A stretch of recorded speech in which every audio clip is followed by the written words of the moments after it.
شک کے دن کا روزہ۔ شک کا دن کون سا ہے؟ شک کا دن وہ ہے کہ جو شعبان کی 29ویں رات کو جب چاند نظر نہ آئے تو اگلا دن کیا رمضان کا شمار کیا جائے گا یا اس کو شعبان کا سمجھا جائے گا؟ تو اس حوالے سے یہ ہے، نبی کریم صلی اللہ علیہ وسلم کا فرمان ہے، صوموا لرؤیتہ وافطروا لرؤیتہ فإن غمی علیکم الشہر فصوموا 30۔ صحیح بخاری اور مسلم کی حدیث میں آپ فرماتے ہیں کہ چاند کو دیکھ کر ہی روزے رکھنا شروع کرو اور مہینے کے آخر میں چاند کو دیکھ کر ہی روزے رکھنا بند کرو، اور اگر تمہیں چاند نظر نہ آئے، یعنی چاند نظر آنے میں کوئی رکاوٹ ہو بادل کی، گرد و غبار کی، کہ جس سے چاند نظر نہ آئے، تو پھر کیا ہے؟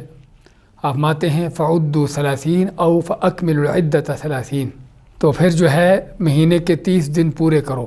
دوسری روایت میں آپ فرماتے ہیں الشہر 29 لیلہ، کہ مہینہ کبھی 29 دن کا ہوتا ہے اور کبھی 30 دن کا ہوتا ہے، تو اس لیے اگر تو 29ویں رات کو یا 29ویں کی شام کو، 30ویں رات کو یعنی چاند نظر آ جاتا ہے تو اگلا دن رمضان کا شمار ہوگا۔ اگر 29 شعبان کو شام کے ٹائم جو ہے چاند نظر نہیں آتا تو پھر اگلا دن جو ہے وہ شعبان کا شمار ہوگا۔ اگر چاند نظر آ جاتا ہے تو پھر اگلا دن رمضان کا ہوگا، اگر نظر نہیں آتا تو پھر وہ اگلا دن 30 شعبان ہوگی۔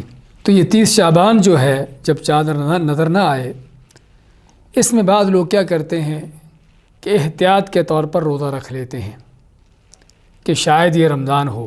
اور جو شک کا دن ہے اس کے بارے میں عمار بن یاسر رضی اللہ تعالیٰ عنہ کی حدیث ہے، انہوں نے فرمایا کہ رسول کریم صلی اللہ علیہ وسلم کے متعلق فرمایا کہ من صام یوم الشق فقد عصى ابا القاسم صلی اللہ علیہ وسلم۔ صحیح بخاری کی حدیث ہے، فرماتے ہیں عمار بن یاسر کہ جس نے شک کے دن کا روزہ رکھا اس نے ابو القاسم یعنی رسول کریم صلی اللہ علیہ وسلم کی نافرمانی کی۔